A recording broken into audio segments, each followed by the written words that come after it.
Banking, the greatest scam on earth. Thomas Jefferson said, "I believe that banking institutions are more dangerous to our liberties than standing armies. If the American people ever allow private banks to control the issue of their currency, the banks will deprive the people of all property until their children wake up homeless on the continent their fathers conquered." Jefferson's warning is already here. 40 million Americans are living on food stamps. Millions more are now homeless, living in tents, all because of one institution, the Federal Reserve System.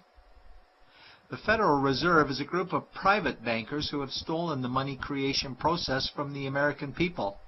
Most people still believe the Fed is an agency of the government working in our best interests. It is not. There is no greater form of evil in the world today, so let's explore the banking scam.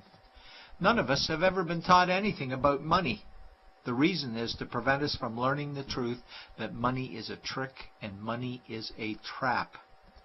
When solving any crime, there's a universal truth: follow the money, but with the banking scam, follow it backwards. Where does money come from? The world's money supply is always growing. Where does all the new money keep coming from? Money comes from privately controlled global banks like the Federal Reserve System. They create money every day, which increases the world's money supply.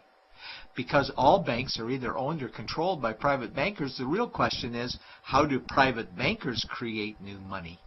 And the answer is they create it out of thin air. Bankers create money out of nothing. They make it up. It is a fiction. Wow. Godlike power to create something of value out of nothing. A stroke of a keyboard and money is created. In fact, only 3% of the world's money is even in the form of bills and coins, which means 97% of all money in the world is just numbers typed on a computer screen. This is part one of the banking scam. Money is created out of nothing. The second part of the scam is this phony money is issued as debt.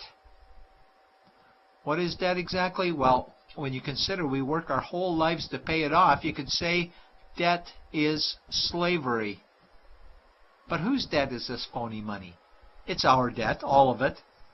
It's our debt when we use credit cards, we get student loans, borrow money for mortgages, all bank borrowing.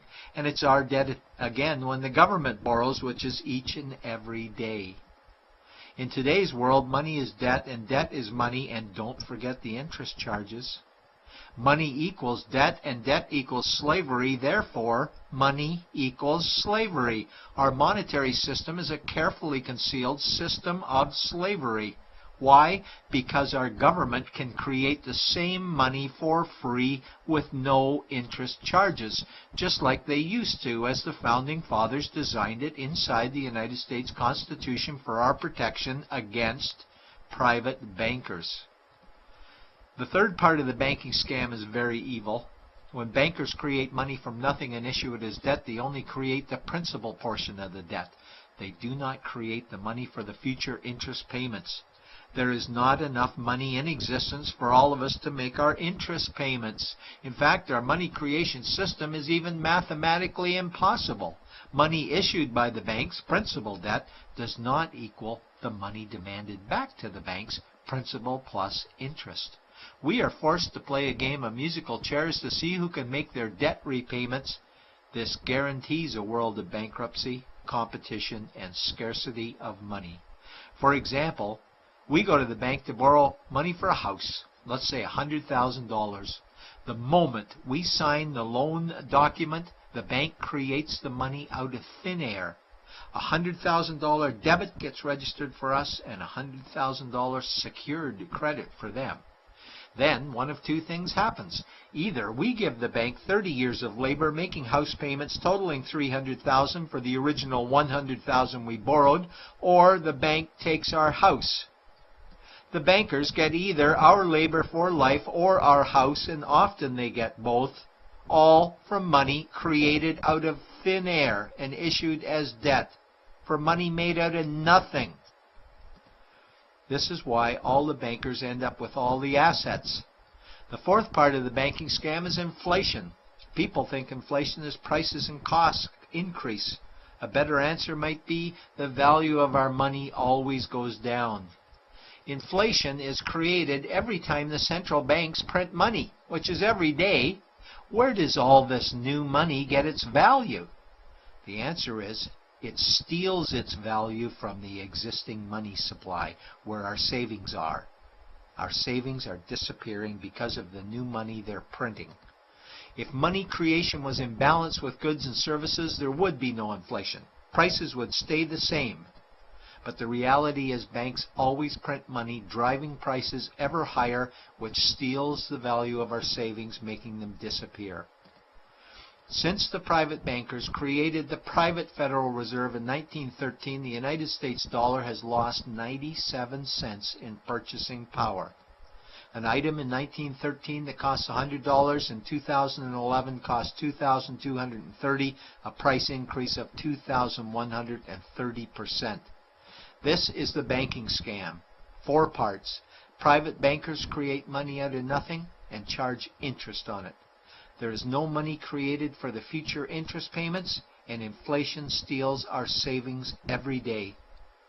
In order for the banking scam to be pulled over our eyes, the bankers need help from the likes of paid-for politicians and appointed civil servants, military-industrial complex, mainstream media, multinational corporations, and the bankers' good buddies.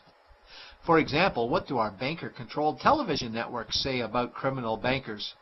"Oh, bankers are our saviors. Chairman is man of the year. He saved the world. Bankers really do deserve their bonuses. They're so smart." And what do our banker-owned G20 politicians say we need to do? That we must save our banking system, and now we need austerity measures, like increasing existing taxes and bringing in new taxes, cutting our social programs, including education and health care, stealing from our pension plans while increasing the retirement age, keeping us working for more years at lower wages while placing our children and grandchildren in debt and servitude for their future lives.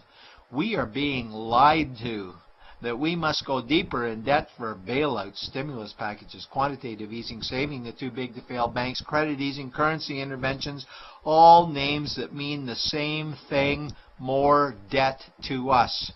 Is it not strange that the solution to too much debt is always more debt to us? And where is all this money going? It's going to the banks and to the bankers. They are stealing our money right now.